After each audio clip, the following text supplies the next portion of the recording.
Bonjour, aujourd'hui on est ici au Festival de Cannes.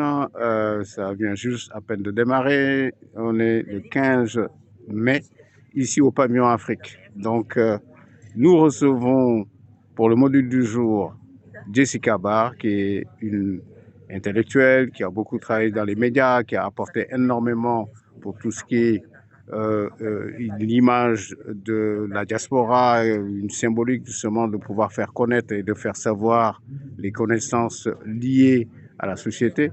Aujourd'hui, Jessica, qu'est-ce que tu peux nous dire un peu de toi et puis de ta présence ici au Festival de Cannes? Alors bonjour, déjà c'est un honneur. Merci beaucoup de me recevoir dans ton module.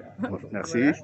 Voilà. Moi je suis Jessica Barr, j'ai 45 ans, donc je vis actuellement à Cannes, mais avant je vivais à Chambéry et encore avant à Paris. Oui, Et je bien suis sûr. consultante en communication stratégique depuis plus de 20 ans.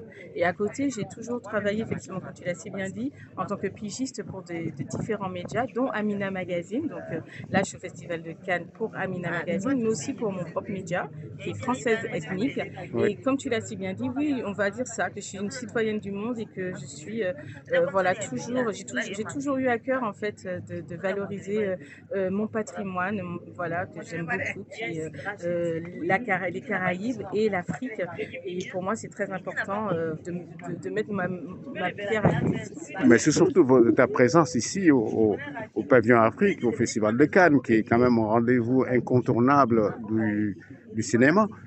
Qu'est-ce que tu nous as amené? Parce que je sais que tu as fait un bouquin et c'est justement ça que je voudrais qu'on parle, que tu évoques un peu le travail que tu as apporté aussi pour les téléspectateurs et puis qu'on sache un peu le travail que tu as apporté en fait depuis des années parce que on te voyait moins Oui, euh, euh, voilà, oui.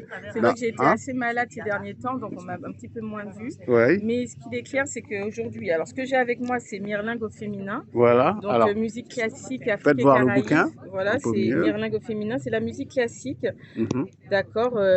Et j'ai toujours, vous me connaissez pour ça, c'est-à-dire mon combat pour valoriser la musique classique et montrer que l'Afrique Oui. et les Caraïbes ont toujours apporté à cette musique classique. La musique classique, c'est pas, ça a été beaucoup galvaudé, mais c'est beaucoup stéréotypé. Mais finalement, ici, je démontre que les plus grands compositeurs noirs et africains ont fait partie de cette musique. Donc il n'y a pas que le Chevalier Saint-Georges dont tout le Ouais, monde parle. le Chevalier, qui est un des films Voilà, d'ailleurs qui retrace mais il y a beaucoup de choses que je beaucoup de voudrais dire choses. là-dessus parce que justement, il y a beaucoup de contre-vérités dont je voudrais parler, mais ce ne sera Clarifier. pas l'objet de cette interview. Ouais. Moi, aujourd'hui, l'objet de cette interview, c'est pour dire aussi que les femmes ont beaucoup fait. Donc là, aujourd'hui, le livre qui est ici, c'est les compositrices noires, les femmes noires qui ont apporté à cette musique. On croit que c'est d'aujourd'hui qu'il existe des Pretty Yandé et des grandes voix lyriques d'Afrique. Et maintenant, de toute génération, on a eu aussi nos voix d'Afrique, nos voix noires Ouais. qui ont porté au plus haut niveau la musique classique. Et les compositrices les plus... voilà, on parle beaucoup des sœurs Nardal aux Antilles. Eh Ouais. ben non, il n'y a pas eu que les sœurs Nardal. Donc voilà, juste pour vous dire qu'il faut que quand même on ait une plus grande culture générale que ça et qu'on se dise que la musique classique, c'est pas que classique, c'est la musique universelle. C'est le Universel. rayonnement de notre patrimoine. Et Absolument. dernière chose, voilà, j'ai fait une pétition il y a des années sur Joséphine Baker, Oui. parce que Joséphine Baker a aussi joué un rôle très important dans l'histoire de la Caraïbe. Mais on ne le sait pas ou on le sait moins parce qu'encore une fois, c'est à nous de chercher notre histoire. Et cette histoire-là n'a pas été cherchée. Donc voilà, moi je suis un peu une intellectuelle, comme tu l'as si bien dit, qui essaye d'aller au fond des choses, qui essaye d'expliquer voilà pourquoi aujourd'hui on croit peut-être qu'il n'y a jamais eu de compositeur noir, c'est pas vrai. Même durant l'esclavage, même avant l'esclavage, ça remonte à très loin.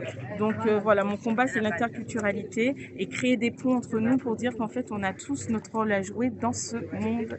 Et donc c'est voilà. Voilà, alors, oui, donc je voudrais quand même, avant qu'on aille plus loin, que les gens sachent que ce bouquin, on peut aussi l'acheter. Hein. Oui, voilà, c'est On ça. peut le retrouver où?